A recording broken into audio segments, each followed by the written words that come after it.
मित्रों नमस्कार। हम यहां बात करेंगे कि पितृपक्ष में किन कार्यों को हम कर लें, कौन से नियमों का पालन कर लें जिसका लाभ हमें वर्ष भर मिलेगा या यूं कहें आने वाले जीवन में खूब मिलेगा। बड़ी तनाव का वातावरण बनता है जीवन में जब आप खूब परिश्रम करते हैं और परिणाम उसके अनुसार नहीं आता। व्यापार खूब बढ़िया चल रहा है, अचानक खराब होने लगा, अवरोध होने लगा, नुकसान होने लगा, पैसा फंस गया, बिक्री कम हो गई।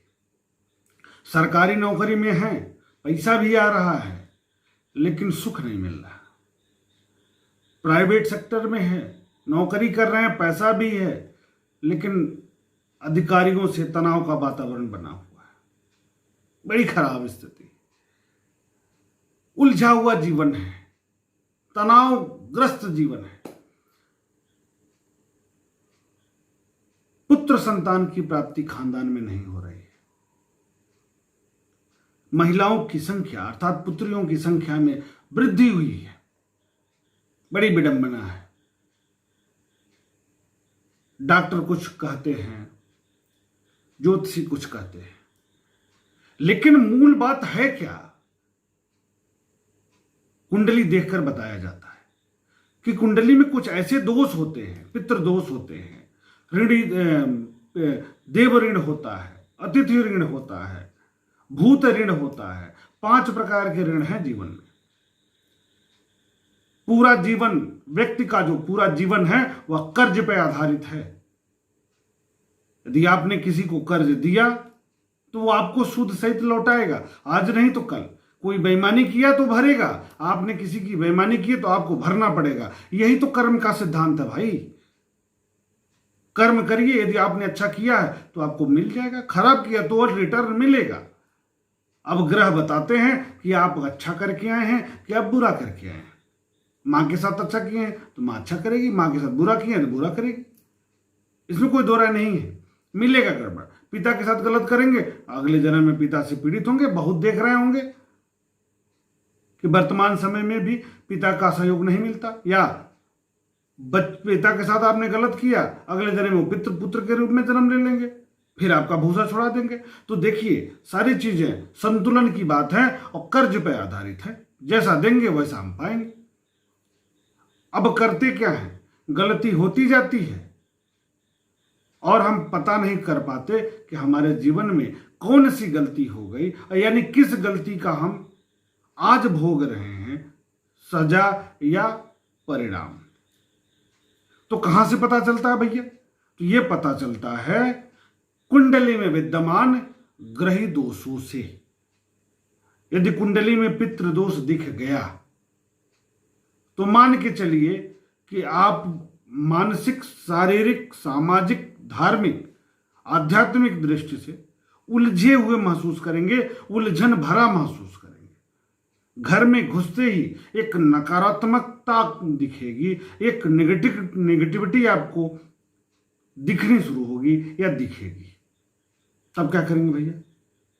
कैसे ठीक होगा ये? इसको हम कैसे समाप्त करेंगे?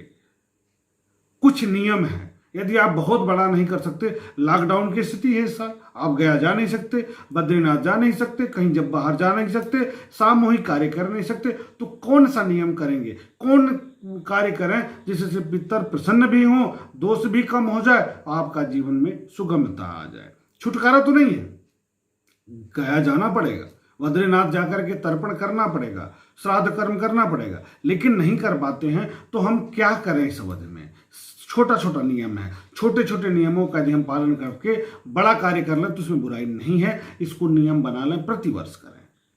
क्या करें? ऐसी मान्यता है कि पितृपक्ष में हमारे जो पितर हैं वह जरूर आते हैं, किसी न किसी रूप में आते हैं। कौवे के रूप में आ गए, गाय के रूप में आ गए, कुत्ते के रूप में आ गए, साधु के रूप में आ गए। किस रूप में आते हैं ये हम नहीं जानते, लेकिन ऐसी मान्यता है कि आते हैं। और दरवाजे पर आए किसी रूप में और आपने उनको भगा दिया, तो कैसे आशीर्वाद मिलेगा भैया? नहीं मिलेगा। इसलिए भूल करके भी कोई व्यक्ति, कोई जीव आपके दरवाजे पर आए, यथाशक्ति उसकी सेवा करें। कुत्ता आ गया तो बिस्कुट दे दीजिए, रोटी दे दीजिए। गाय आ गई, रोटी दे दीजिए।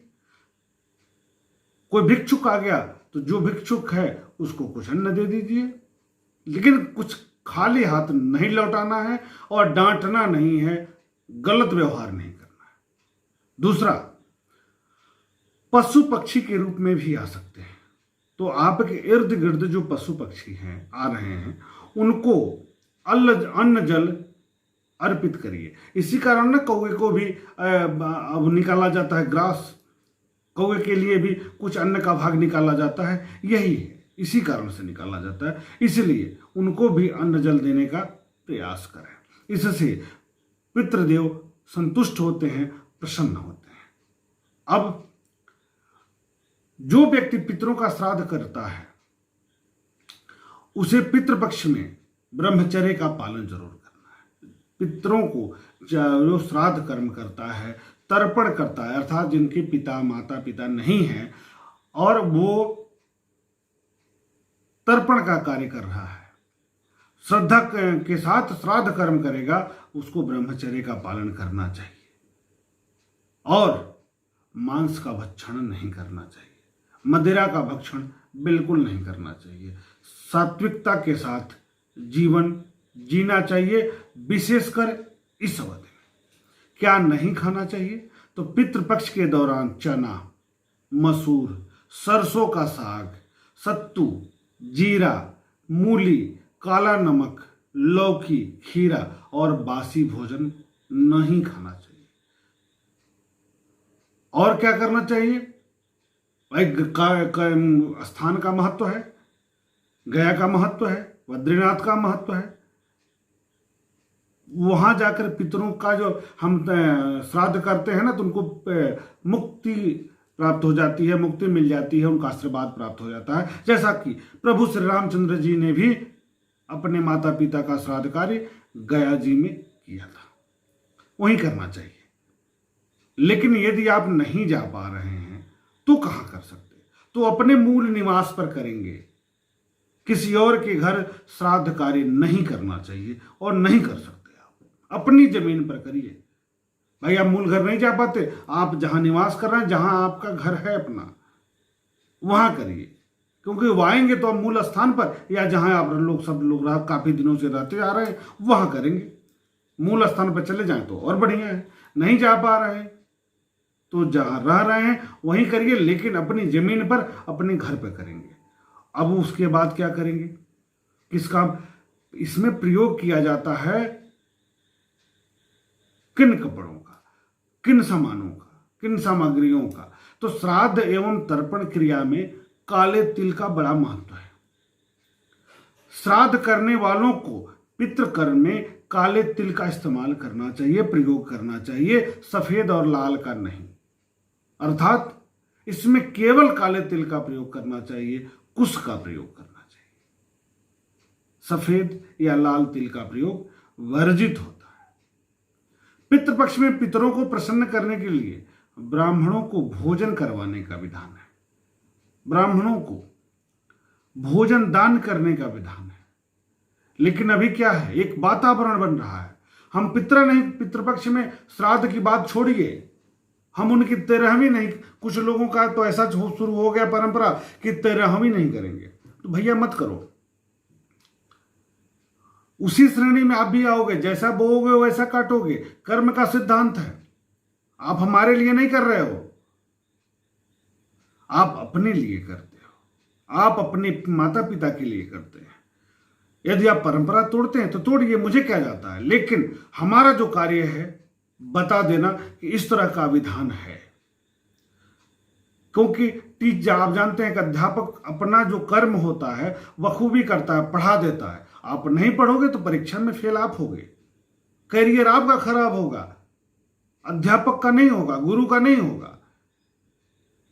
अब कुछ लोगों का टिप्पणी आने लगेगा कि ब्राह्मणों को भोजन हम नहीं कराएंगे, तो मत कराइए, किसी गरीब को कराइए, लेकिन भोजन कराइए।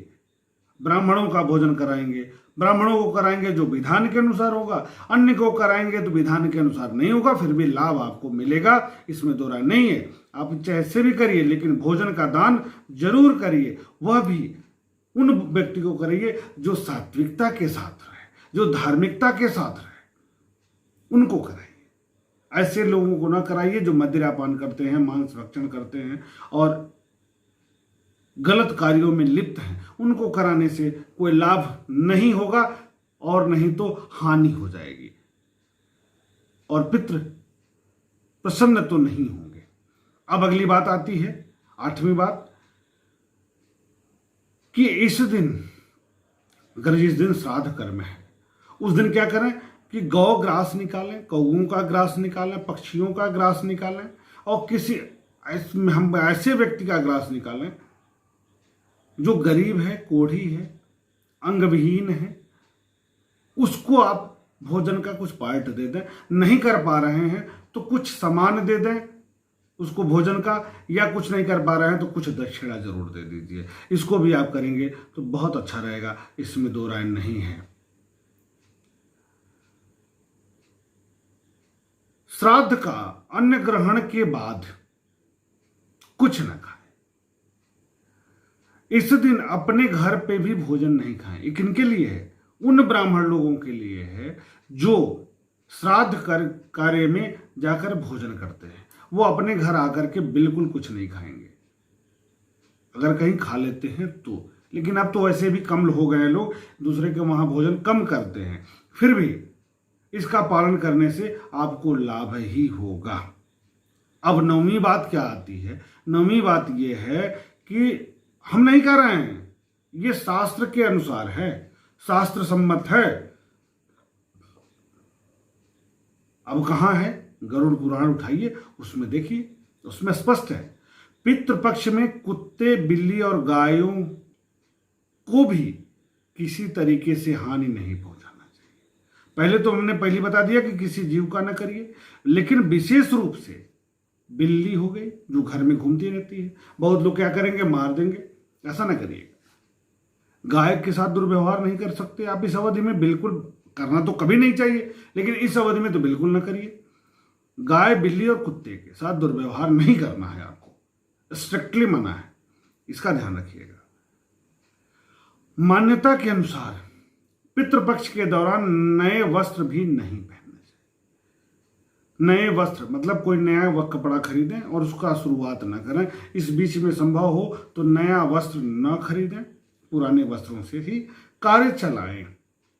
इस प्रकार ये जो 10 नियम हैं, यह आपके जीवन के लिए, आपके भविष्य के लिए, आपके प्रगति के लिए, आपके आने वाले समय के लिए बड़ा महत्वपूर्ण है, बहुत सकारात्मक है।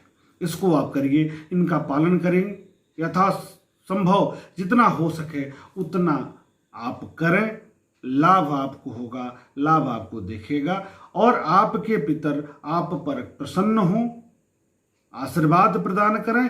इसी शुभकामना के साथ मिलते हैं हम अगले वीडियो के माध्यम से। शुभ नमस्कार।